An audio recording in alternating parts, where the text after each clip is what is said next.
Um,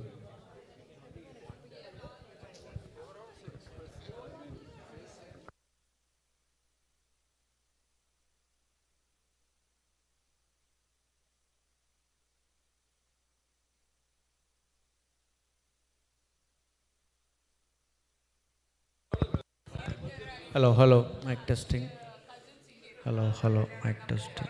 Hello, mic testing. On the. I just call it in the check. Hello, mic testing. Hello.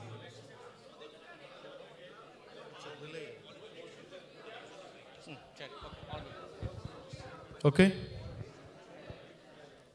All right, eh? All right.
Hello.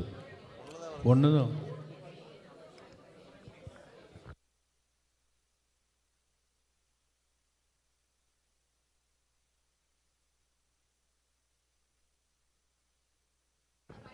Hello. Hello.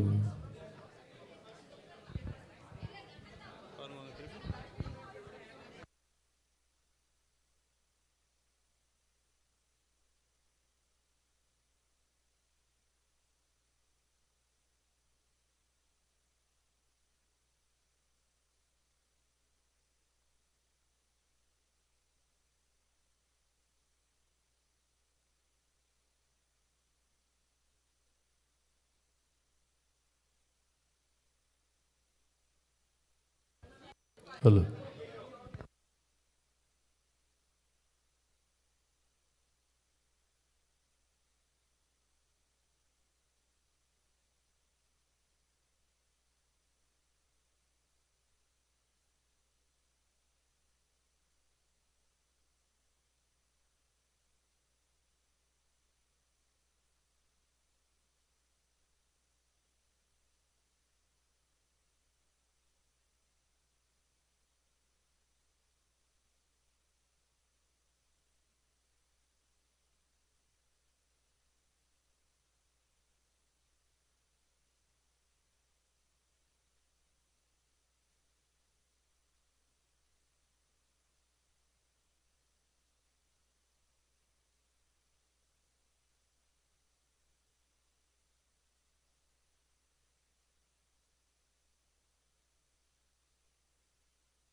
Check. Dear core volunteers, all of you are core volunteers. If you consider that this lecture is important and I want to attend this lecture in the morning time when there is no guaranteed many things, we have removed all the altar and this and that, but still you want to come to listen to this one. One important also, on the 4th of this month, we have a Tyagaraja Utsavam meeting which is going to do a dissection about what are wrong and what is right and how we can improve. And all of you should come and attend the meeting, and the exact location, everything will be Ashbury Clubhouse. Ashbury Clubhouse. At what time? Harryville. Stillwater Clubhouse. Stillwater Clubhouse. எத்தனை மணிக்கு? 3 p.m. It will go from 3 to 7, and there will be some leftover food served and things like that.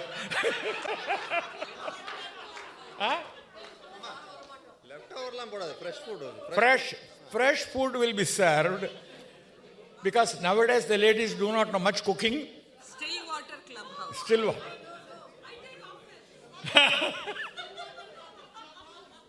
We will serve food cooked by older people. The younger people are learning how to mix things than how to serve. But we will recruit some of the 6-year-old and 7-year-olds, sir.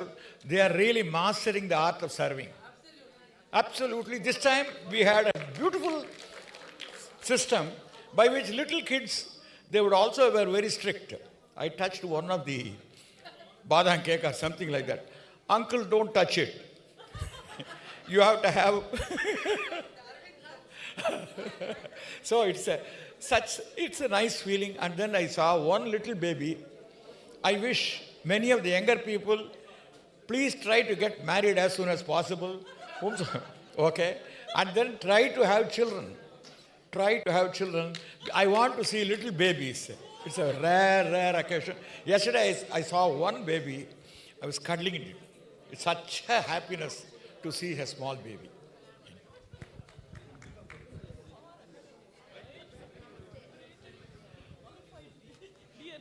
So that was.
Good morning. Thank you all for being here on the third day. The last 2 days of the Utsavam has been a journey for all of us. Sriram Venkatakrishnan has painted a picture of a saint which is so real. And in my children's language yesterday on the way back home, they said, Muthuswami Dikshidhar, mom, that man was the dude. So that goes to show he's able to take us through this journey of the saint and also paint a realistic picture of a man. Today you're in for the feast. We are sad today's the last day, but we are looking forward to the journey of Purandaradasa and the Vijayanagar Empire. Thank you.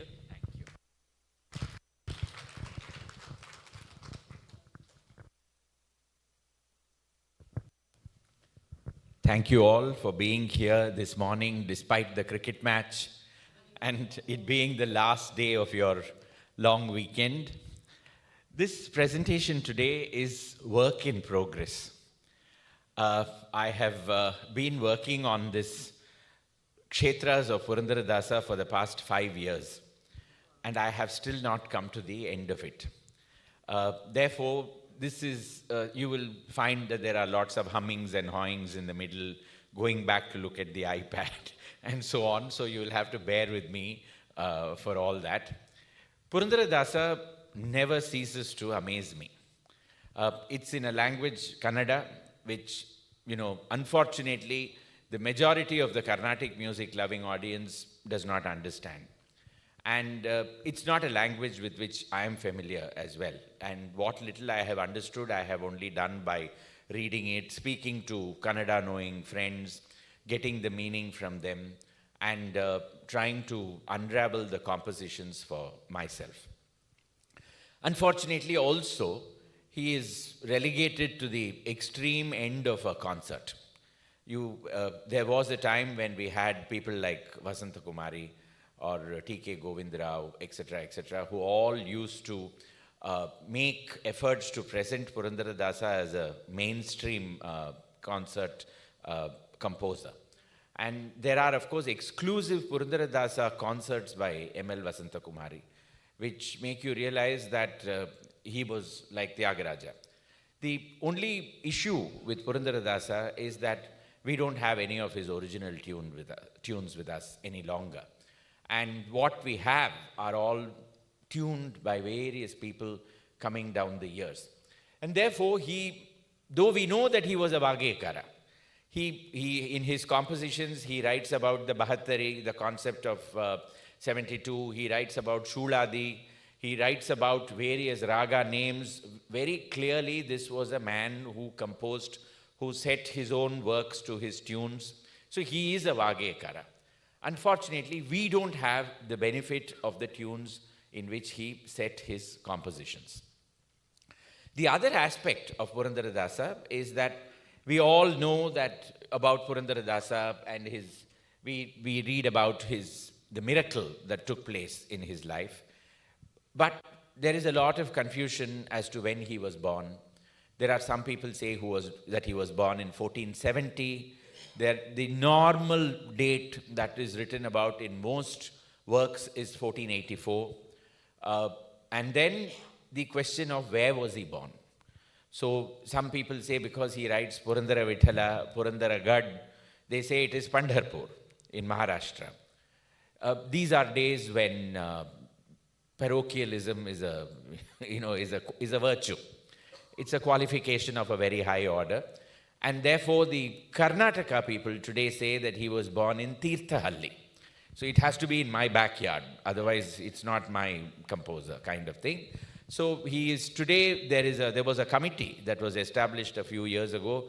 I have no idea on what basis that committee made its recommendations, but the state has accepted it. And so we have to take it.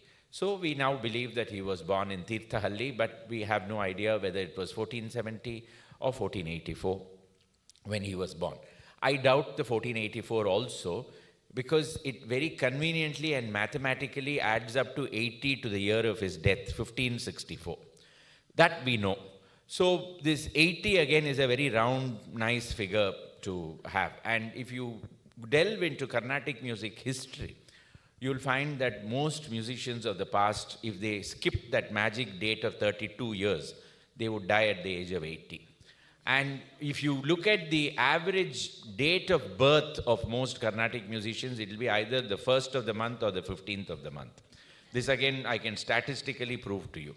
So these are all doubtful areas. It was the period when these things were not recorded. And anyway, Purandaradasa existed so many years ago that it doesn't really matter. What really matters to us is that he existed. Now the story about Purandaradasa, again, not substantiated in many of his, we'll go to the next slide.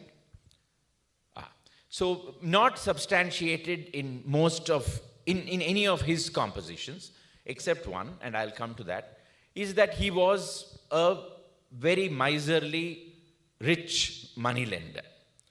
His name was Srinivasa Nayak. Now, today we say that he was a Brahmin.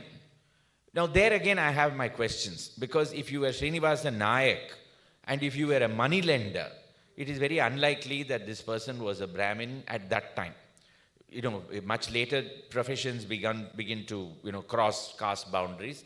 At that time, it is very unlikely that it could have been so. It is said that he was very miserly and that he did not even spend money on his father when he was ill. And the wife, whose name is given as Saraswati in contemporary chronicles, was a very pious and religious woman. And then there happens a miracle. One day a poor Brahmin comes to Srinivasa Nayak's house or the shop and says that he wants to conduct the sacred thread ceremony of his son. And Srinivasa Nayak chases him out. He then goes to the house of Saraswati, the wife. Saraswati takes off her diamond nose ring and gives it to the Brahmin and says, I don't have money, but you can pawn this or sell it or whatever and take the money and use it for your son's sacred thread. The Brahmin goes back to Srinivasa Nayak's shop in order to sell the diamond ring, nose ring. And he immediately recognizes it, charges home and demands an explanation from the wife, who locks herself in the puja room, prays to the Lord and decides to commit suicide. And next minute, the diamond ring has appeared, nose ring has appeared in the cup. She brings it out. He realizes that an extraordinary miracle has happened. In one moment, his entire, attachment to wealth is shed, and he decides to become a renunciate. Thereafter, what happens, I will take you down when this story comes along. But in one composition, Adattalla Olige Aitu, whatever has happened to the good. In that composition, he says, may this wife and her family prosper and live long.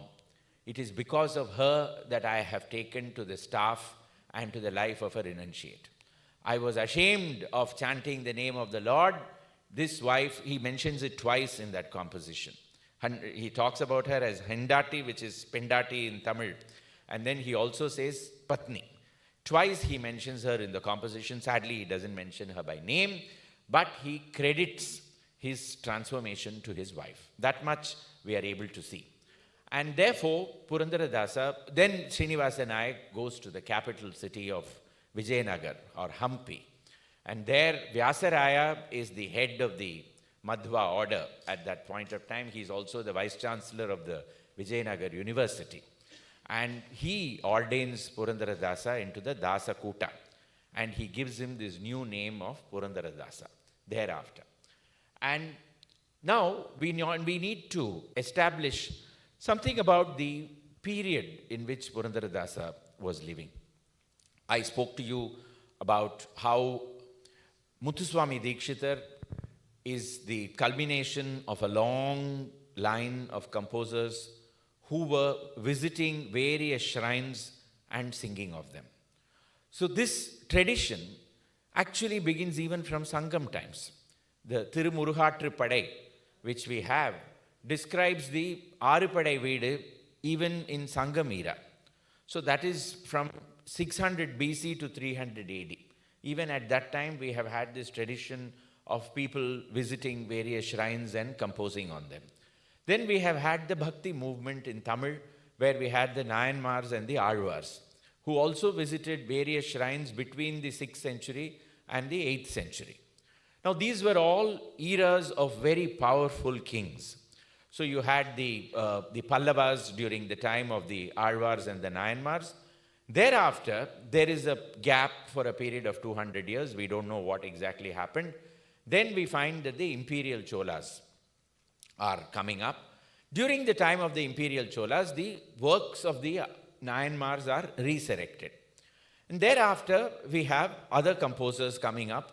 During that period, we've had Sri Ramanuja, who visits various shrines in his own time, but he is more into the transformation of religion, into the Shankara, who walks all over the country and who creates various great Sanskrit verses on various shrines. So we have all these people. Then between the 13th and the 14th century, we begin to have a series of invasions coming from the north. So we begin to see the Khiljis coming first, and after the Khiljis, we have the Tughlaqs. So between the Khiljis and the Tughlaqs, they destroy the great Hindu kingdoms of the south. So who are the great Hindu kingdoms of the south? The Yadavas of Devagiri, which is today Daulatabad, near Ajanta and Ellora of Aurangabad, the Kakatiyas of Warangal, and the Hoysalas of Dwarasamudra. Now, where is Dwarasamudra? That is Belur, Halebeedu. So that area is Dwarasamudra. And so the Hoysalas, these are the three mighty kingdoms. And you will find when you look at this particular map that they are all based in this particular region. If you look at it that way, the Kakatiyas were somewhere here, the Hoysalas were somewhere here, and then you have Devagiri, the Yadavas of Devagiri over here. So when they were coming from the north and they were conquering, they were destroying that protective band of Hindu kingdoms that was preventing their incursion further into the south. So the temples, as a consequence, temples were destroyed, kings were converted, people were taken back as slaves to Delhi. And at this point of time, Muhammad bin Tughlaq, in the 1330s, he has taken back people from various kingdoms back. Now, even today, it is not possible to administer India sitting in Delhi. In those days, you can imagine how difficult it must have been. So the moment the king would withdraw and go back to Delhi, the locals would begin to get independent. At this point of time, the king realizes that he needs to have very trusted viceroys. So two young men who have been converted and made into Muslims and taken back, who come from the south, they offer to go back and take care of the kingdom. They come back, and in 1336, they reconvert to Hinduism and they become Harihara and Bukka. And they found the Vijayanagar Empire. Between 1336 and 1565, this Vijayanagar Empire is a bulwark. It forms a band below which nothing can penetrate. It eventually flushes out the Muslim invaders from that entire region. Now, what prevents the Vijayanagar Empire from moving northwards? This is where the laws of checks and balances. You have the Bahmani Sultanate, which is exactly to the north, with the Tungabhadra River being the border, beyond which neither can come. Neither can the Bahmani Sultanate come down, nor can the Vijayanagar Empire go up north. Now, sometime at the end of the 15th century, the Bahmani Sultanate fractures and becomes 5 independent kingdoms: Berar, Bidar, Ahmednagar, Golconda, and Bijapur. Once that happens and there is no unity between those 5, Vijayanagar becomes all-powerful. And Vijayanagar not only becomes all-powerful, it begins to make a breakthrough. It has already conquered all of South India. Now it begins to make a breakthrough, and through this narrow neck, it conquers Orissa as well. So, next slide, please. So you find during the height of the Vijayanagar Empire, starting from here and leaving this Malabar, which has always been independent, Kerala, all the way and then up there. A huge empire in the 14th and the 15th, in the 15th and the 16th century. Now, this is the time when Hinduism once again has a great resurrection. The kings are flush with wealth because particularly Krishnadevaraya, who begins ruling in 1509 and then dies in 1529. For 20 years, this is the zenith of the Vijayanagara Empire. Everything that Krishnadevaraya touches, he conquers. And then that, when the sun rises to the height, there is a long sunset as well, when, there is an afternoon. So that carries on till 1565. During this period, you find that temples all over South India are resurrected. Temples that have been destroyed are rebuilt. Temples that are in existence are provided all these 100-pillar hall, 1,000-pillar halls, these Raja Gopurams, these massive sculptures of, one statue of 8 feet built out of one piece of rock. These are all created during the Vijayanagara Empire. The empire was so prosperous, its capital, Hampi, had a population of almost 1 million. And it was one of the great metropolises of the world. Traders came from everywhere. They traveled, they came, they saw, they wrote accounts. We've had Portuguese accounts of it, we've had Islamic accounts of it. And Hampi never ceases to amaze. If only it had survived, it would have been one of the wonders of the world. But then that is the order of creation, that whatever is created eventually becomes a ruin and then falls by the wayside as well.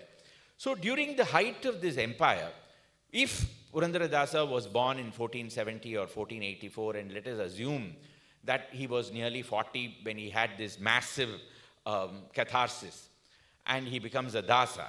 So it would have been plumb in the middle of Krishnadevaraya's reign that Purandaradasa must have come to Hampi, at Vijayanagar as it was called at that point of time, and he would have been ordained as a Dasa. Thereafter, wherever the empire goes, he goes along with it, and he is visiting temple after temple after temple. So that is going to be the story that I'm going to take you through today. Now, this is a little bit about Hampi itself. This is the extent of the town as put by a contemporary map. You've got the Tungabhadra on the north.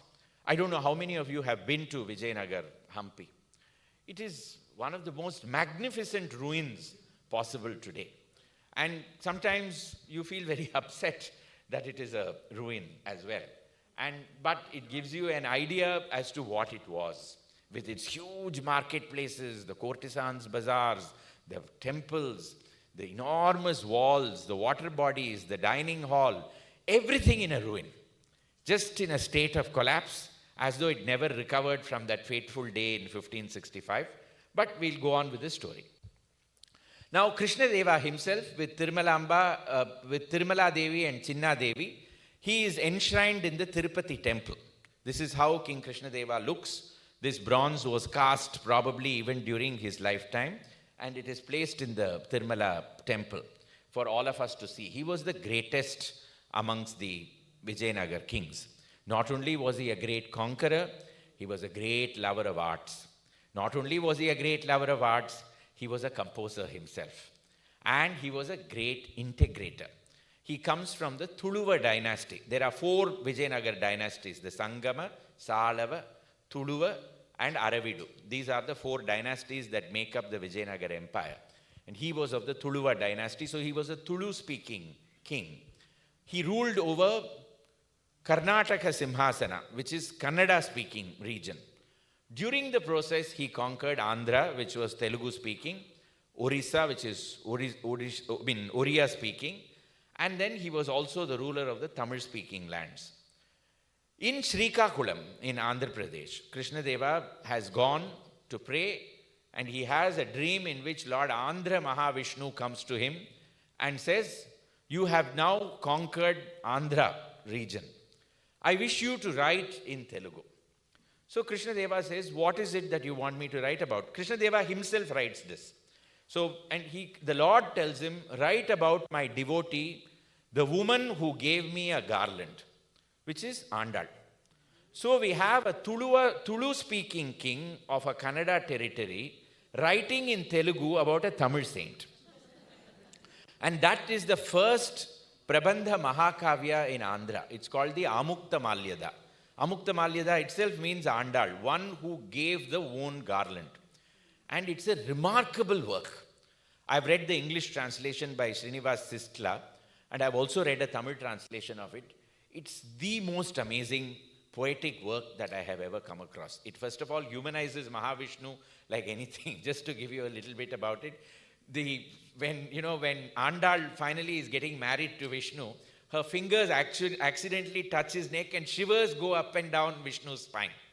And these are the kind of descriptions that he gives in the poetic work.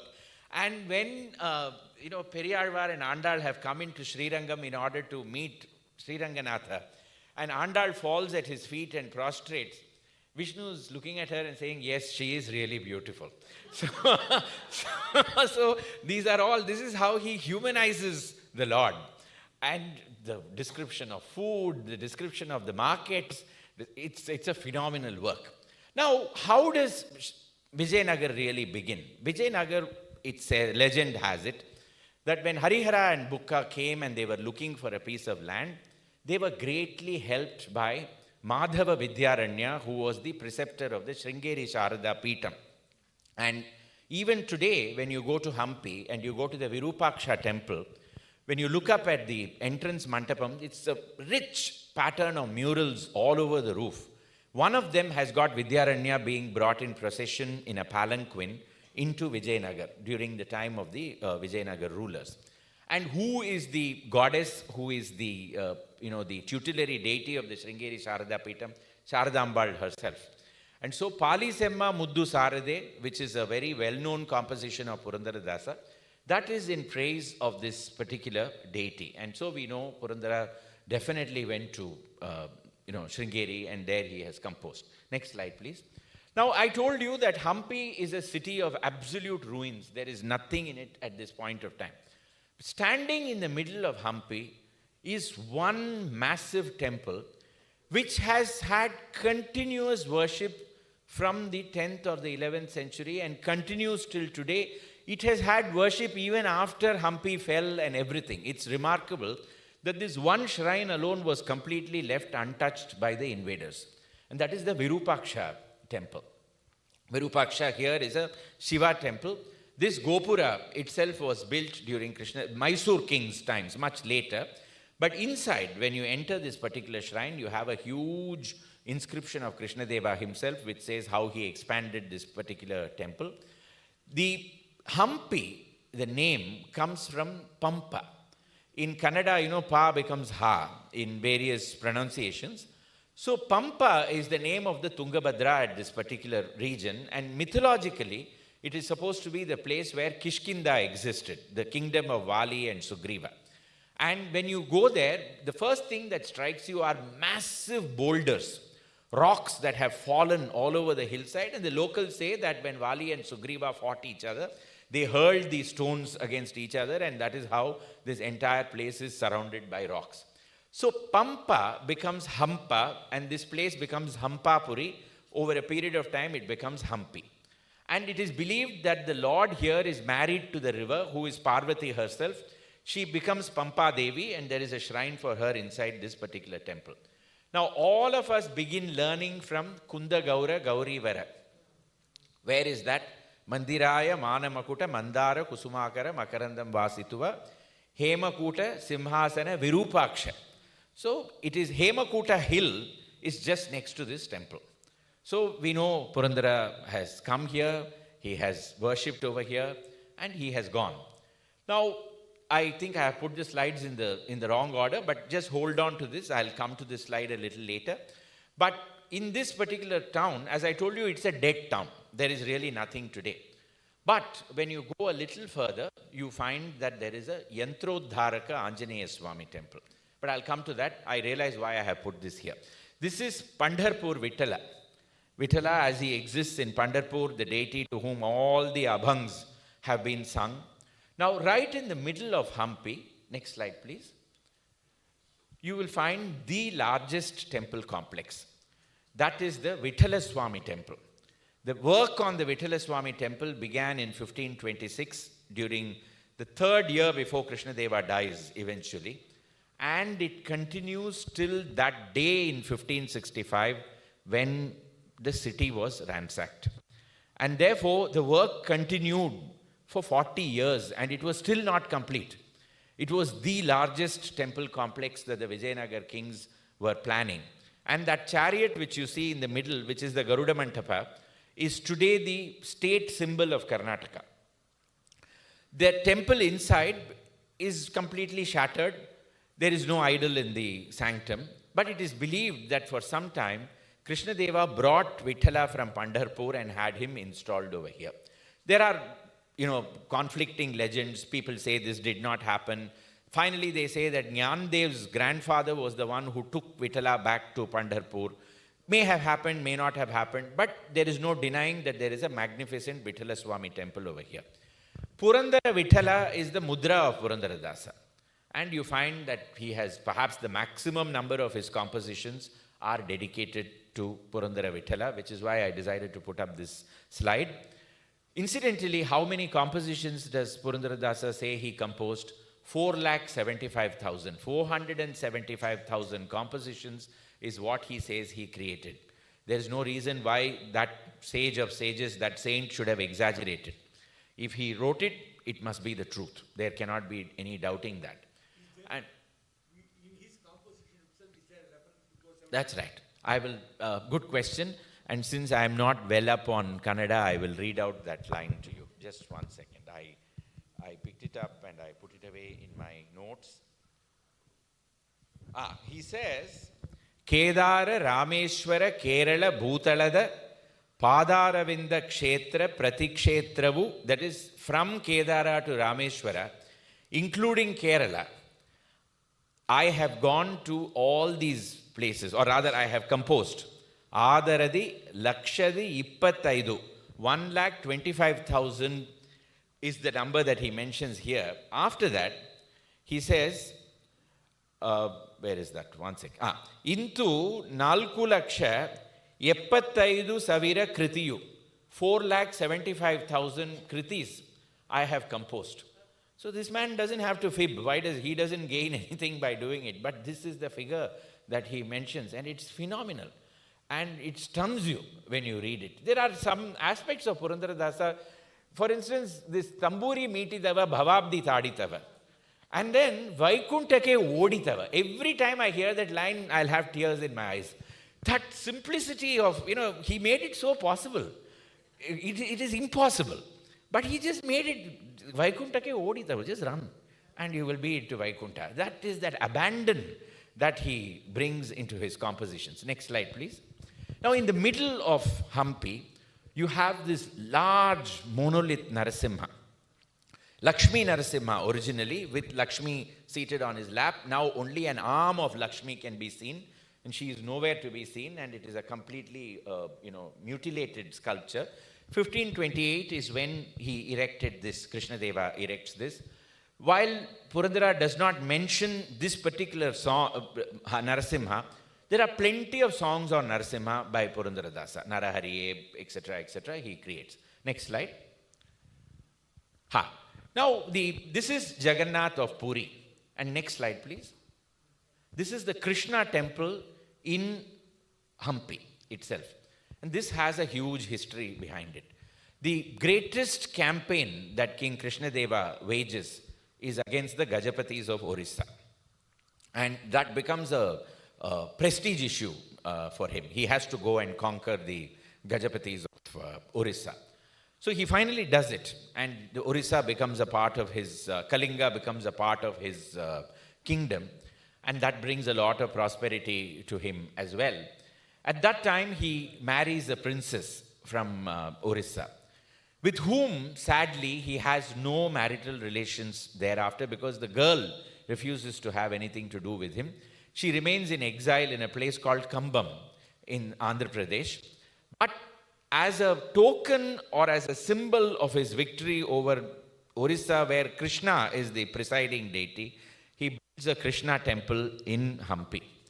The idol of this Balakrishna who was worshipped here is today in the Madras Museum without arms and without legs.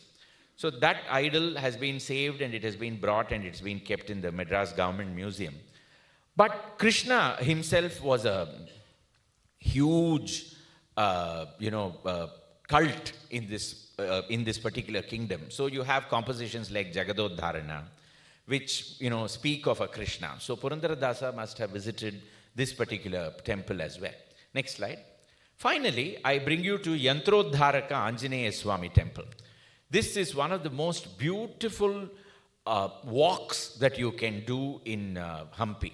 You cross a place called the Sule Bazaar, the bazaar of prostitutes, and then you cross over, and then you come to the river, the Tungabhadra, and full of rocks.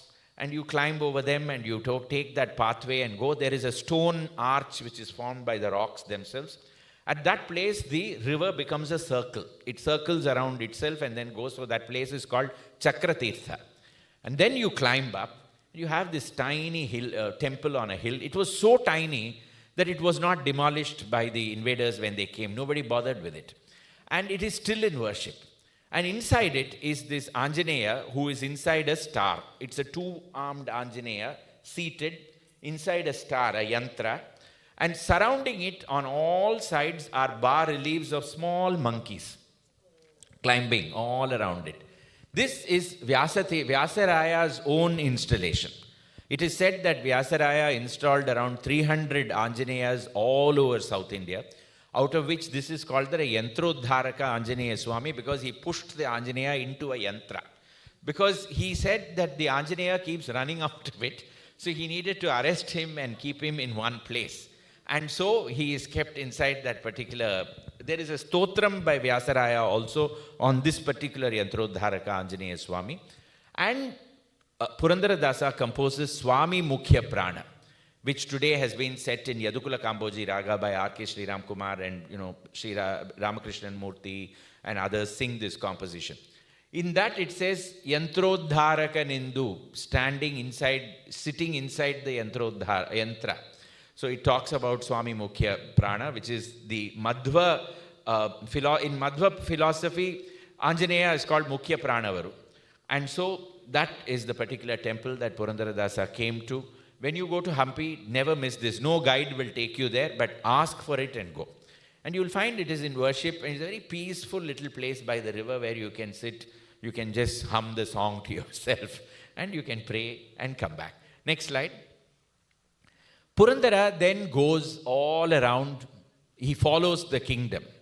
So you then come to Udupi.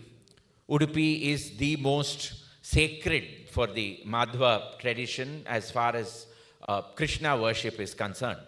And while we always associate Udupi with Kanakadasa, because Kanakadasa, the Kanakana Kinti, and then the fact that he was not let inside, the deity changes face in order to face Kanakadasa, etc.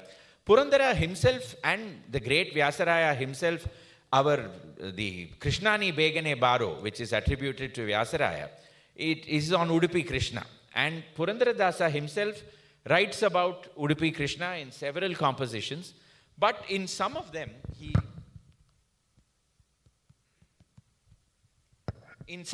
he makes huge descriptions of the temples that he visits. So there is Nada Baniro Janaru, which is Noda Baniro Janaru, which is one particular composition.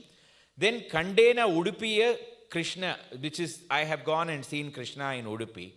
In that, in 3 verses, he describes the process of worshipping the Lord. He talks about first bathing in the waters, and then going to see the Chandramaulishwara temple, thereafter going to the Ananteshwara temple, then going to the Hanuman temple, then going to the river, taking the darshanam of the river, then going and seeing the Surya Prabha, then going to see the 8 Madhva Mats, which are in Udupi even today. They are all there. And then he goes into the sanctum and he has his darshan of Udupi Krishna. So this detailing which you have, it gives you an idea as to how Udupi was the Mughal times and pre-modern times. In Purandaradasa's time, what was there in Udupi, you're able to get a very clear picture from this particular work. Then he comes to Belur. Belur, as I told you, is the Hoysala capital, Belur Halibid, Dwarasamudra. And I don't know, again, how many of you have been there. It's one of the tourist capitals of South India, Belur and Halibid. But surrounding Belur and Halabit, there are some even more stunning little temples which are relatively unknown. All of them follow a standard pattern of a star-shaped pedestal on which, soft stone has been used for creating some of the most amazing stone works possible. So Purandaradasa evidently visits this particular place also. And this is a time when I can tell you about a composition of his Kshirabdi Kannige, which is dedicated to Mahalakshmi. Every line asks Mahalakshmi, whose consort are you going to become? And it describes or it mentions all the temples that Purandara probably was familiar with at the time that he created the composition. So he says, are you going to become the consort of Ramachandra? Are you going to become the consort of Ananta Padmanabha, Sri Janardhana?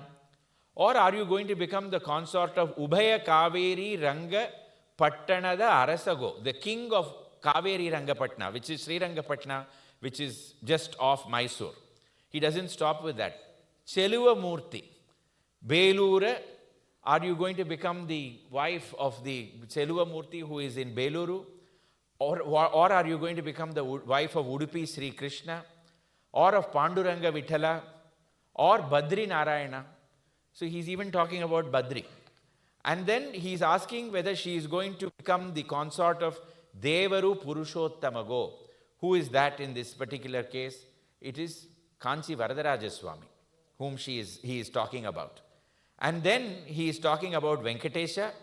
He talks about Adi Varaha, Sri Mushna Adi Varaha. Sri Mushna Dalli Adi Varahanigo. And then Shesha Sai Yada Sriman Narayanago. And then Adodeya Alagirishago. Who is that? Alagar of Kalalagar Kovil near Madurai. He is familiar with that place as well. Then Sarangapani, Srinivasa, Gopala, Purandara Vithala. Also, it indicates to you that this was a man who was familiar with coming right up to Kumbakonam. And he knew all these locations. Next slide. This is another view of the Belur temple itself. We go further. And this is one of the Hoysala deities, but not the one in the Belur Chennakeshava temple. He comes to Tirumala. Venkatachala Nilayam, we all know. But there are some even more wonderful compositions. Like, for instance, he talks about in this particular composition about how you need to go Ninnu Divya Murutiya, which is the composition. And he talks about all the places that you have to visit before you enter the Tirumala temple. Sri Swami Pushkarini. Even today, that particular tank is where you need to have a bath. Snana Japa Tapamadi Varahara Devara Nodi. Without seeing Adi Varaha, you cannot enter the temple. Even today, it is how it is. Snana Japa Tapamadi Varaha Devara Nodi. Sri Swami Mahadwarake. After that, you enter the entrance. Then you go Pradakshine. After having done the Pradakshine, A Suvarnada Garuda Kambavana Nodi. Then you come to the gold-clad Garuda Kamba which is there. Thereafter, you then, with great happiness, then you begin to enter the sanctum proper. The next verse is, of course, a huge description of Venkateshwara as he exists. Now, the Purandara, of course, has a lot of descriptions of Venkateshwara, but Kanakadasa goes one step further, and he says, we have all come to visit this moneylender who, without Srinivasa Shetty, without this Srinivasa, visiting this Srinivasa Shetty, we can never go. He takes money for everything from us. And he is charging interest on everything. So this is how Kanakadasa describes, Lord Venkateshwara of Tirumala. Now we come to Sri Shailam. Sri Shailam Mallikarjuna Swami temple was very dear to King Krishna Devaraya. When he finishes conquering Kalinga Desa, this is the first temple that he comes to. And he offers all his tributes at this particular shrine. Adi Shankara himself has come over here in his Shivananda Lahari. There is a verse, Sandhyaramba Vijimbritam, Shruti Shiras Samadhishtitam, Saprema Brahmarabhirama Masakrit Sadvasana Shobhitam, Bhogindrabharanam Samasta Sumana Pujyam, Seve Girimallikarjuna Maham Shivalingitam. So, in this verse, he is describing the tree, the jasmine Mallikarjuna tree, and he is also describing Shiva. He says, Sandhyaramba Vijrimbitam, that which blossoms in the evening. At the same time, he is also saying that which dances in the evening. Shruti Shira Samadhishtitam, that can be worn over the ears and on the head. He also is saying that which is extolled by the Shrutis. Then Saprema Brahmarabhirama Masakrit Sadvasana Shobhitam, that fragrance which causes all the bees to come around it. The same time, the goddess there is Brahmaramba. She is in the form of an insect. So she is embracing this fragrant Lord.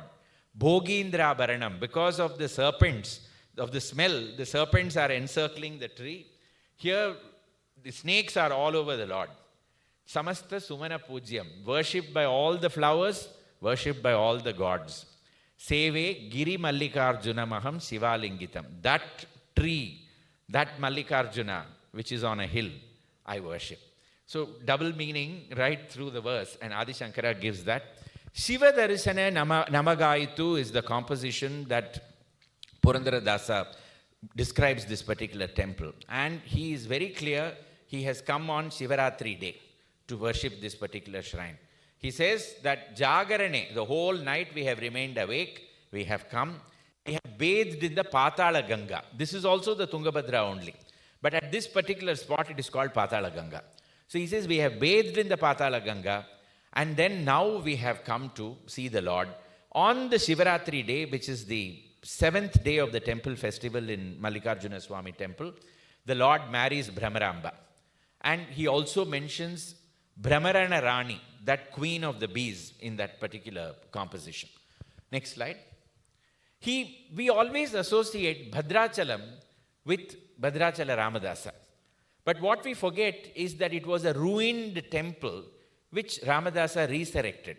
Very clearly it existed during the time of Purandaradasa. There is one song on Krishna and one song on Rama where he mentions Bhadragiri and Bhadradri. So it's very clear that it was a prosperous temple which later fell into bad days, and then Bhadrachalam Ramadasa came and he resurrected this particular shrine. Narasimha, as I told you earlier, was very close to Purandaradasa. He was also very close to Krishnadeva. Prior to, he comes to Mallikarjuna Swami temple after defeating the Orissa kings. Before going to war with the Orissa kings, he comes to Ahobilam. And he offers his worship over here. There are plenty of songs on Ahobila Narasimha by Purandaradasa. He mentions the Kshetra, and there is a 5-verse Ragamalika. There are 9 Narasimhas, as you know, over here. He mentions 2 of them. Jwala Narasimha and Ahobila Narasimha are mentioned in that particular composition, which he recognizes by Kshetra. I already told you about Srirangapatna. I said that he mentions this in one particular composition. So it's very clear that he came to this shrine as well. Let's go further. Now, Kannara Kande Achyutana, Kanchi Punya Koti Kariraja Varadana. Kannara Kande Achyutana, which is Varadaraja Swami temple of Kanchipuram. Today, when you go to Varadaraja Swami temple, much of the structure that you see is actually Vijayanagar architecture. The 4-pillared mandapam that greets you in the beginning, the gopuram that is at the entrance. It's a massive temple complex. And the Kariraja Varadana, because he gave blessings to the Gajendra when he came here. When Gajendra was caught by the crocodile, and the Lord comes and then blesses him and releases him from that. The Vimana over the Lord, this is a Divya Desam. So all Divya Desams are identified by Tirtham, by Murti, by Vimana. This is called the Punyakoti Vimana over here. So Kanchi Punyakoti Kariraja Varadana. He's like Dikshitar. He's a forerunner of Dikshitar in describing a particular location and giving you very clear identity as to where he is going. So he has visited here. Not far from there is Sholingar. And he Ghatikachala, Ghatikachala Ninda Hanumanta is the composition that he creates in this particular location. And he also talks about how he dedicates the composition only to the Anjaneya Swami. He doesn't have a composition on Narasimha, or at least I have not yet been able to identify one. But in the composition on Anjaneya Swami here, he talks about how he is very close to Narahari, which clearly indicates that there is a Narahari shrine nearby. He talks about how unusually Anjaneya here is four-armed with Shankha and Chakra. He also mentions the Chakra Tirtha, which is at the base of the hill. So he has obviously come to Sholingar as well. This is the Anjaneya in Sholingar. You can see that he has got four arms and he's got Shankha and Chakra. And he is in Dhyana pose, which is also mentioned in Purandaradasa's composition. He then comes to Thiruvannamalai. Thiruvannamalai, again, much of what you see in Thiruvannamalai is Vijayanagar endowments. So they were very staunch Vaishnavites, but they were also very much into renovating a lot of Shaivite temples. So Karunanidhiye Isha Arunagiriya Vasa is composed in this particular shrine. Next slide. Then he moves further down and then he comes to Srirangam. In Srirangam, there are, as I said, it is very difficult to identify which composition is on Chennapatna, on Srirangapatna and which is on Sriranga. But there is one composition which is Baba Ranga Bhujanga, which is very clearly on Srirangam itself, because he says, Ubhaya Kaveriya Madhya Nivasa, Abhayadayaka Mandahasa, Sabayolu Satiyala Kaida Ullasa. That is with two Ubhayanachayars, he is on either side. Ibha Varadena Srinivasa. Next comes the killer identification, so to speak. Elu Prakaradana Malige. That palace which is in the middle of 7 circumambulatory corridors. This cannot be any other temple other than Srirangam itself. And there also, he talks about the Chandra Pushkarini, that crescent-shaped lake, tank, which is inside the Srirangam temple. He mentions that as well. Now, Srirangam itself, you must remember, in the 1300s, Malik Kafur, on behalf of in the 13th century, Malik Kafur, on behalf of the Khilji Sultanate, comes down and completely ransacks Srirangam. There is nothing left. The Mula Murti is hidden in a stone-covered sanctum. The Utsava Murtis have been taken away. And Sriranganatha has a long journey of a century and more where he wanders all over the place. He goes to Kanchipuram, he goes to Tirumala, he is then hidden in a cave, and finally with great difficulty he is brought back, by which time they have already made another Utsava Murti to look like him. So even today, when you see Mannada, which is Nambirmal in front of you, if you have the time, you should always look at 2 o'clock from Nambirmal. You will find the other Utsava Murti standing there inside the sanctum. Hardly anybody ever notices it. It's an identical replica to the Nambirmal that we see that is brought out in worship. So it's only thanks to the Vijayanagar Empire that the Srirangam temple is resurrected, and whatever we see today is because of the endowments of the Vijayanagar kings. Which is why it is very important for somebody like Purandaradasa to come down and make a documentation of what this temple was looking like in his time. He then comes further down south, he comes to Kumbakonam.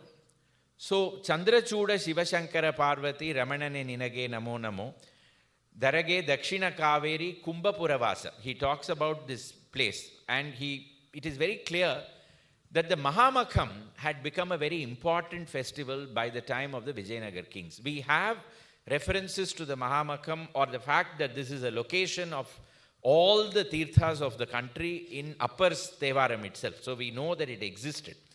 But in 1523, Krishnadeva himself comes to participate in the Mahamakham festival in Kumbakonam. Thereafter, with the succeeding Nayak rulers, this festival becomes more and more important. And it is very clear that Purandaradasa must have been drawn to this particular location. He has come here. As I told you, he's already mentioned Charangapani in another composition, where he asks in Shirabdi Kannige. And here he has come, he pays his respect to Kumbeshwara Swami. And then he finally goes back to Hampi. Kumbakonam marks practically the tail end of his journey, or at least of tail end of the compositions that we are able to identify fairly clearly. Now, Purandara goes back to Hampi, and even today, behind the Vithala Swami temple, just by the river. And in the rainy season, it is covered by the river practically, is a huge stone-pillared mantapa, and that is called the Purandara Mantapa. And next slide, when you go into it, you find that there is a carving of Purandaradasa in the pillar. It is said that Purandaradasa lived here, and he composed here. Now, he lived up to 1564. In 1565, Purandaradasa dies in 1564, and I always like to think about compositions like Ragi Tandiro, Bhikshake Ragi Tandiro, Yogya Ragi, Bhogya Ragi, Bhagyavante Rai Nivu. Having become a Yogya, having become a Bhogya, finally you attain the fruits of whatever you have done. Mata Pitarana Sevitaragi. And then what is it? Annadanava Madutaragi, Annachatrava Titaragi. Having constructed Annachatra, having given Annadana and everything, then Kare Kare Samsara, you finally cross the ocean of existence and you go over to the other side. This was an empire of great prosperity. Who could have believed that it would all get shaken? But Purandara and his Dasakuta were always telling us that life is temporary. All this will vanish one day, and it is only devotion that is going to carry you into the next world. And it is almost as though Purandara was the guardian deity of this place. 1564, he passes away. Krishnadeva is long dead by the time his brother Achyutaraya has become the king. Achyutaraya is also dead. Krishnadeva's son-in-law, Aliya Ramaraya, becomes the de facto ruler, though there is a ruler who is kept imprisoned and brought out only on special occasions. Sadasivaraya, he is the king. But Aliya Ramaraya, Krishnadeva's son-in-law, and his brothers are effectively calling all the shots. And then in 1565, those 5 kingdoms in the north, they come together. They form a confederate. Then you have the Battle of Talikota. When you have the Battle of Talikota, Aliya Ramaraya is already an elderly man. And he goes out to battle. And at a crucial moment in the battle, he makes the mistake of getting down from his elephant and getting into a palanquin and is carried straight into the enemy camp where he is beheaded. The town has not believed that such a thing can happen to it. The army that goes out to fight the confederate is a celebration. Carpenters, cobblers, farmers, merchants, dancers, everybody has gone because they believe that we will all come back. Who can shake the might of the Vijayanagar Empire? The moment Aliya Ramaraya is beheaded, his brother Tirumala comes back, takes the imprisoned Sadasiva, and on 500 elephants takes the treasury and leaves for Penukonda. This city of 1 million people is left orphaned. In one night, next day the Lambadis descend from nowhere and they form the first wave of ransacking. And then these people have no option but to wait for their end. The Confederate army comes, and over the next 6 months, every man, woman and child is killed. Every temple is demolished. Every ounce of gold and silver and coin and jewelry is taken away. Hampi is left as a ruin forever. Nothing except the Virupaksha temple and the Yantrodharaka Anjaneya Swami temple stand as proof of the might of that great empire which lasted for 200 and odd years. At the end of it, only Purandara's compositions and those of his dasas survive. To tell you about what this empire was, about what it had done. It also teaches you how temporary all worldly possessions are. He was the ultimate, he knew. Even his tunes went away because they didn't have permanent methods of inscribing songs in notation. The Dasakuta scattered. With Hampi being finished, they went all over. Some carried some songs, some carried the other songs, the tunes went away. Only a small handful of the compositions, some 1,000 and odd, remain with us. Then in the 19th century and 20th century, there is a resurrection. Bidaram Krishnappa, so many others begin to retune the compositions. And finally, we have Purandaradasa with us in our midst once again as the great grandfather of Carnatic music. So we have the art, we have his words, But of the kingdom in which he lived, we have only a collection of ruins. Thank you very much.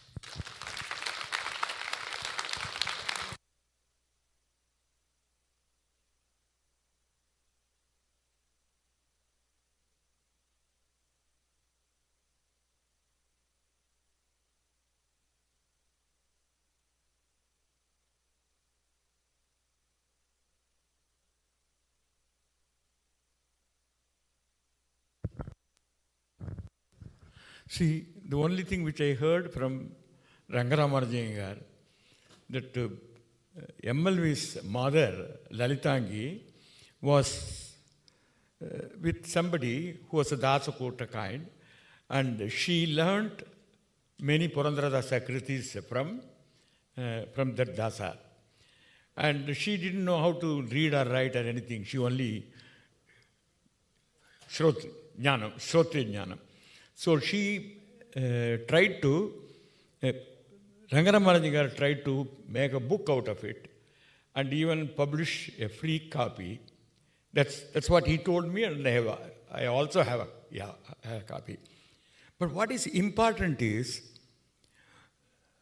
those compositions in audio form, is there somebody who has it?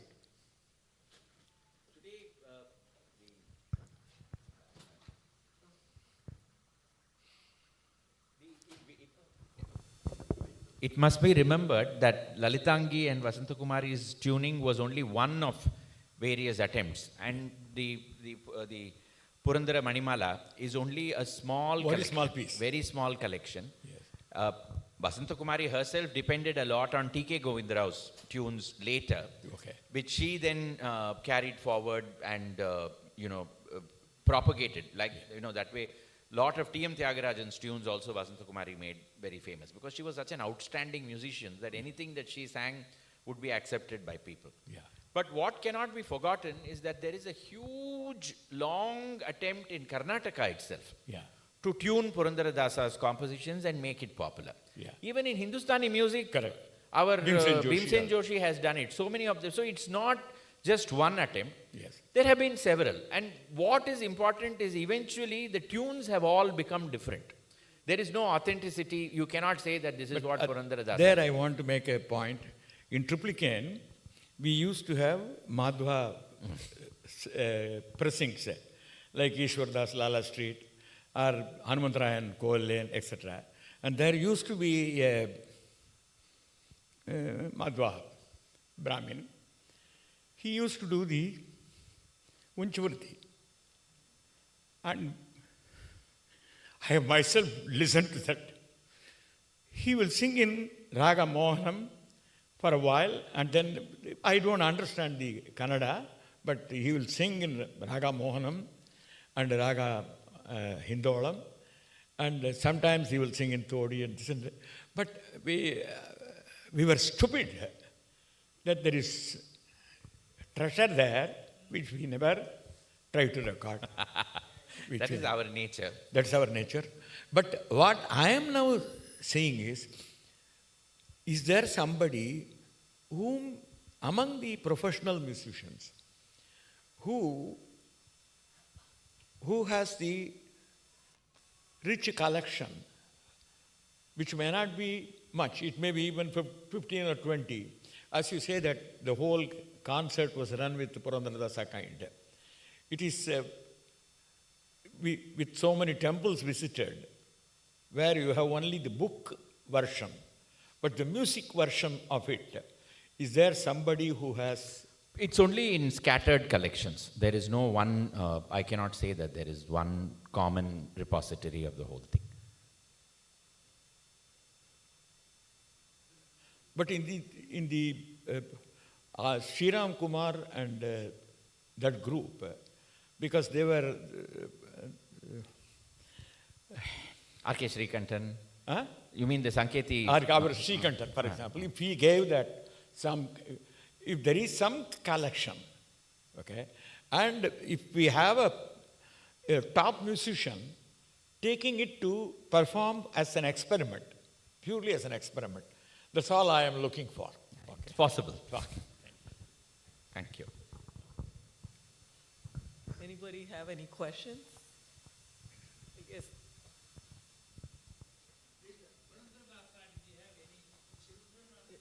There were sons, as per tradition. Madhavi Patidasa was one of the sons of Purandaradasa. Sometimes some compositions have the mudra Abhinava Purandara Vithala.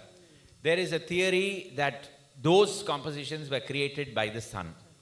Some people even say that he had a dream of creating 5 lakh compositions. He did only 4 lakh 75. The balance were done by the son, but that is all in the subject of legend. But there is no doubt that there were sons who followed him. Sir, I was very inspired to look at Hanuman in the Star of David. It looks like a Star of David. I was wondering if there was an influence of Christianity and Judaism at that time, because a lot of travelers coming at that time. The Christianity, yes, but very peripheral, because the Vijayanagar kings were very friendly with the Portuguese, extremely friendly with the Portuguese, because they were supplying them with horses. And Arabs as well were very close to them, because they were... See, that's what I always say. There is no Hindu kingdom or there is no Muslim kingdom in India. They were all kingdoms of convenience who happily coexisted across religions as long as it benefited them. So the nakshatra, the concept of a star, does not only come from an Abrahamic religion. It's very much part of our Indian architecture as well, going back to pre-Islamic days. So the star has existed from it's a very common design element. So that is what has been used over here. Thank you. In Kannada, we say Ganapati Mandala because it's a triangle Right. in different direction, imposed on each other. That's what we call Ganapati Mandala. Because you are right, because Ganapati is supposed to be in Mooladhara, which is symbolized by a triangle. So you are right. Thank you so much for that. Thank you. Just a quick question. We've heard that Haridas was one of Purandarasa's main Sishyans. The term Haridasa is a common term that refers to all of them. All of them, okay. All of them are called Haridasas. Okay, yeah. So he would have had plenty of Haridasas as his disciples. Okay, is it just a myth? I mean, I've heard that the Haridas, who was basically Tansen's music guru, was Purandarasa's Sishya. I think it's a little far-fetched. I think so too. Yeah. I think so too, yeah. But are there any other famous disciples that are named anywhere of Purandaradasa? I am not aware of that myself, but I'm sure there must be somewhere documented. I'm not aware of it.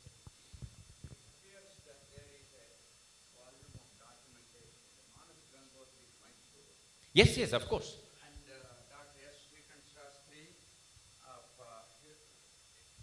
Dr. S. Srikant Shastri of great fame, as probably many of you know, of a prolific writer in both philosophy and history, probably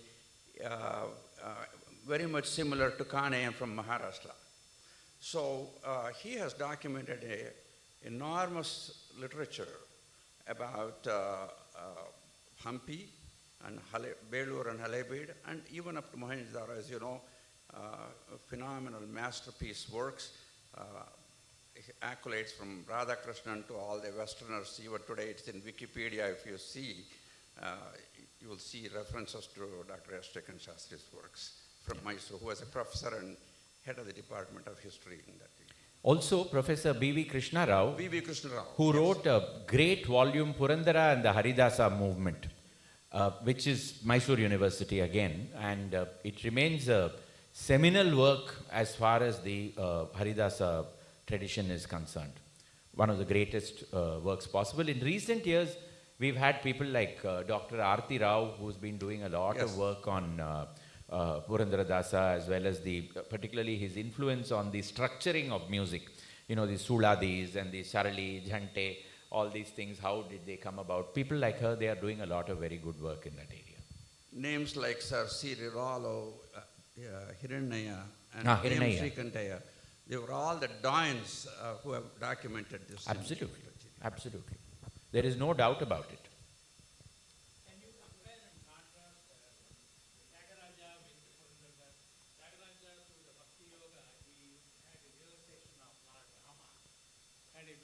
him and communicated with him. Similarly, Purandaradasa, through his bhakti, was able to realize. Very much. There is no doubt. And Tyagaraja held Purandaradasa in the highest veneration. He pays tribute to Purandaradasa in the prelude to his Prahlada Bhakti Vijayam. He also mentions him in one more composition. And there are lines of Purandaradasa which have been taken by Tyagaraja and incorporated into his compositions. So, Santana Sarovara Dhiralalli is a composition by Purandaradasa. If you look at Dandamu Bittenura, what is it? Chanda Martanda Lochana Kundali Shayana. Prior to that, there is a line. Andaja Suvahana Chanda Martanda Lochana Kundali Shayana. This line comes in Dandamu Bittenura of Tyagaraja. All those three lines are identical in that composition of Purandaradasa. He's just taken the Kannada and he's made it Telugu. And Andaja Suvahanane, Chanda Martanda Lochanane, Kundali Shayane. That is the Shayanane is the line in Purandaradasa. Tyagaraja has just taken it and used it in Dandamu Bittenura. Similarly, in this Tulasi Jagat Janani in Saveri, the whole composition is a Kannada composition of Purandaradasa, verse to verse. And just taken from there and used and created into a Telugu composition. So that was the level of veneration that Tyagaraja had for Purandaradasa. We also know that Tyagaraja's mother could sing Purandaradasa compositions. Without that continuity, it is impossible for this art to have flourished over so many centuries. There is no doubt about it. Absolutely, absolutely. There are so many like this.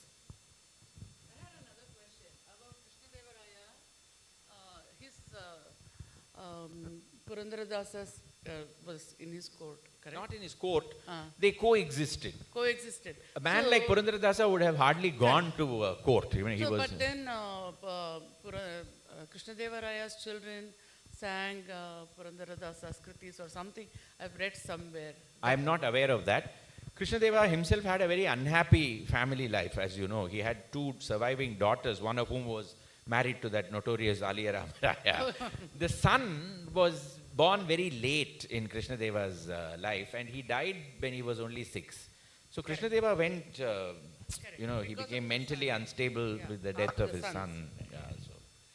Because I thought there was an influence of Purandaradasa's kritis. You can never deny it, right? Yeah. He must have been such a popular composer of that time. Tyagaraja's ancestors migrate from Vijayanagara Empire? From Andhra, from Kakarla, the village of Kakarla in Kambam district. That is where they came from, Tyagaraja's ancestors. It was all Vijayanagar only at one time. But during the time of the migration, it is very likely that Vijayanagar Empire had faded, and the viceroys of the Vijayanagar Empire had become independent rulers by that time. And the Tamil area was a very stable kingdom compared to what it was in the Andhra and the Karnataka regions at that time, because there were 3 viceroys ruling, the Tanjavur Nayak, the Senji Nayak and the Madurai Nayak. Tanjavur itself was the heartland of stability at that time. So lots of the Telugu Brahmins began to migrate from that region and come and settle down deep down in South India. That is how Tyagaraja's ancestors came there. Okay, thanks. That ancestry is traced to Muruganadu. Yeah, that's right. They are all called Mulaganadu Telugu speaking people. Absolutely. Velnadu. There are Velnadu, there is Mulaganadu, there are several others. Rumba Polladava pere. Maha Polladava. The supposed to be very sharp-tongued people. My only interest right now is how do we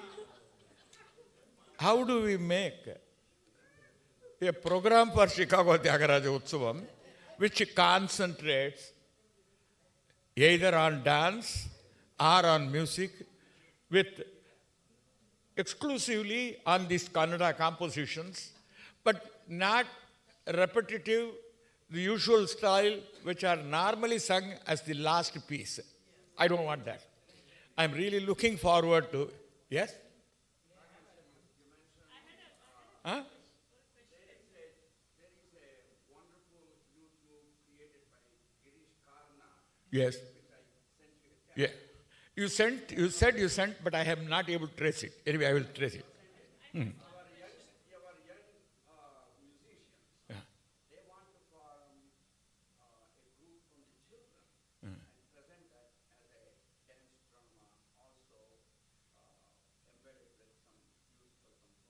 No, it's all a beautiful idea. How do you implement such an idea?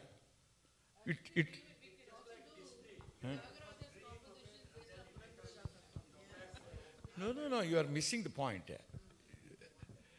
There are lots of dreams of this kind. There is a physical reality of how to do that. On that you are never addressing. You are never addressing the economics of it. Teachers have to train the children and then make I had one question for Sriram sir. Did Purandaradasa have a guru? Vyasaraya is his guru. Was a Carnatic musician. No, see, we don't, Vyasaraya has composed. So probably he knew music. But I think Purandaradasa, the music tradition must have been so strong at that time. He must have, we have no idea about where he learnt music from. Yeah, because the divine realization came to him after that incident, that I know. Late in life. Yeah, but to compose something, you need to have knowledge, right? He must have acquired it some way. But it was a musically very rich region, right? He may have apprenticed himself under somebody. He may have acquired that knowledge. he has made that structure, and that's why he's called the Pitamaha of Carnatic music. And then the Pillari Geetams and everything. So for him to come to that, see, later on we have like Venkatamaki and all came later, I think. Yeah, of course. So he must have done there must have been some background. There is no denying it. But where he acquired that knowledge from, we don't know. But remember, the Haridasa movement itself is a musical movement. So they all sang of the day of the Lord. So he must have been in a musical environment. He must have absorbed it. No, when somebody is a creative genius, he doesn't have to be. Hearing itself is good enough for him to create. Could be. Yeah. Could be. Ramana is, he said that, Bhagavan Ramana Maharshi says that after, everything, and when he read some books, he realized that that is what had happened to him without his knowing about it. So, this is only a reinforcement at the end of the day. The other thing which I noticed is in Andhra, in the region which you are mentioning, I went on a tour of the entire Andhra with seeing some 16 temples, etc. And many of them were Narasimha temples. Narasimha is a very Andhra deity. I see. It was something very curious, I felt. Many of them were Narasimha temples, and Ahobilam might have been the main influence or whatever it is. But this was the only kind of Vishnu temple I saw, this Andhra Vishnu temple, where there is a statue of Krishna Devaraya, and there is another poet also, which I saw.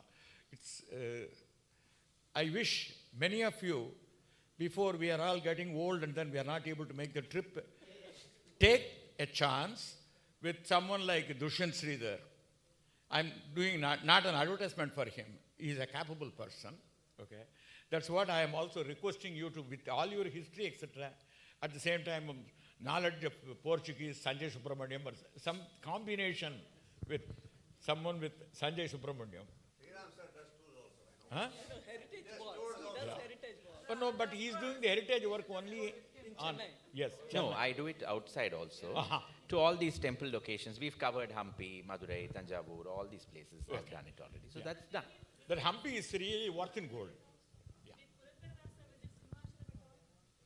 I don't know. We have to look further into the compositions. I'm sure we'll find it somewhere. Yeah. Did Annamacharya and Purandaradasa meet any time? See, there is a legend. There is an abiding legend which says that Annamacharya and Purandaradasa met when he came to Tirumala. But date-wise, this is not possible. Because Annamacharya passed away when Purandara was very young. And if Purandara was around 40 when he acquired his realization, and he was so miserly, he wouldn't have gone to Tirumala prior to that. So the point is, therefore, it is not possible. But I have a conflict with what you are saying now. If the Carnatic music, the definitions and other things like Sarali versa, Janta versa were done But at the same time, we are also talking about Annamacharya who had already compositions. And what is it? Remember, music does not start with these people, it begins with Bharata's Natya Shastra. Yes. We go back to the 2nd century. Okay. By the time of the Alvars and the Nayanmars and Shankara, the 7 notes, the Pallavas themselves have recorded musical documentation on the walls in Kudumiyanmalai inscriptions and all that. So, Silapadikaram, absolutely. What a strong basis of dance and music is there in the Silapadikaram. So, this is only codification, which Purandaradasa did and created a formal set of lessons which we follow. There must have been other lessons that people would have followed earlier which would have vanished with time. So it's not as though, after all, in Silapadikaram, going back, there is a very clear idea of what Madhavi went through in order to become a dancer. Therefore, learning by clear Guru Shishya Parampara traditions existed from much earlier. Purandaradasa created a set of lessons which we follow today. That's all. You're talking as though he wrote a textbook kind.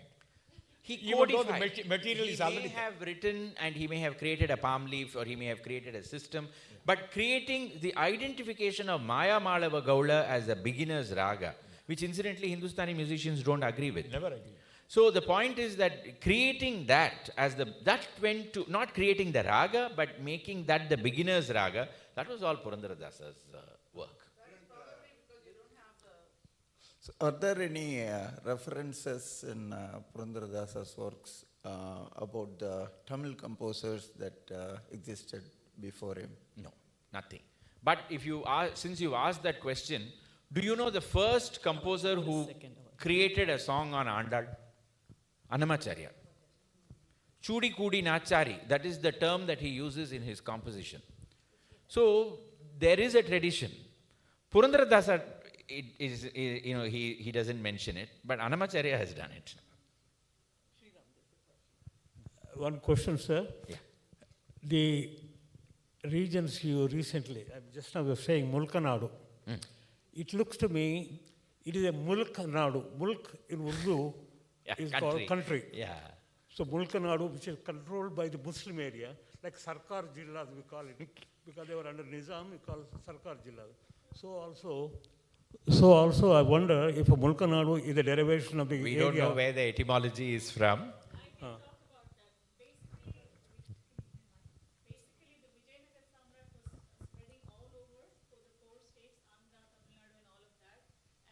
In those days, for any artistic involvement, like if you did something great, those nizams and all used to give you land, and wherever the land is, that is where they settled. So, for example, 16 but generations what is the back, reason for the name Mulakanadu? That is what he's asking. The that word Mulakanadu. People like us who are basically from Andhra, but 17, 18 generations back, we moved to Tamil Nadu. All of us are considered like that. So that's what he's asking. He's asking whether mulk. So that was Nizam in Hyderabad. Yeah, so he's asking whether mulk comes from the Urdu term for country. That's what he's asking. That's what he's asking. Sriram, we can't thank you enough. Not only was your narration spellbinding, but it wove a journey.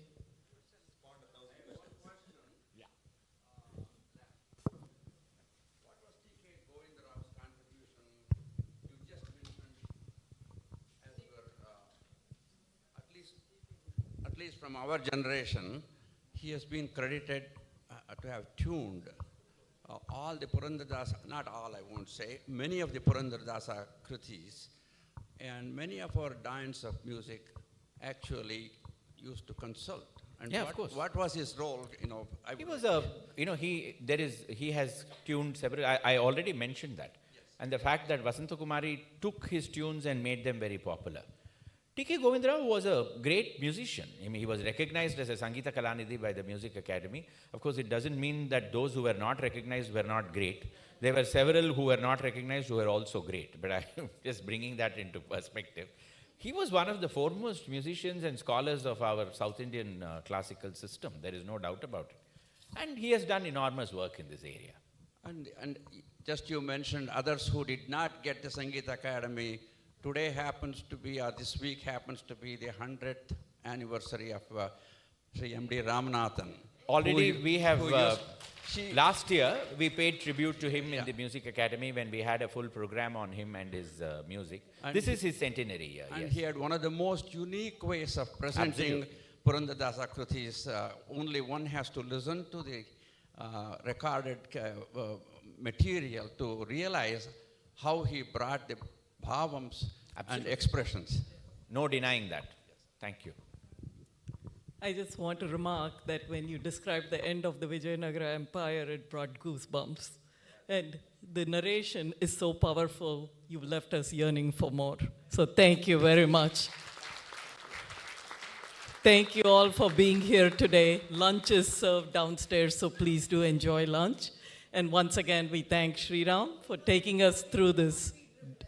Yes, and we would like for you to there is request for a Hampi trip. So your next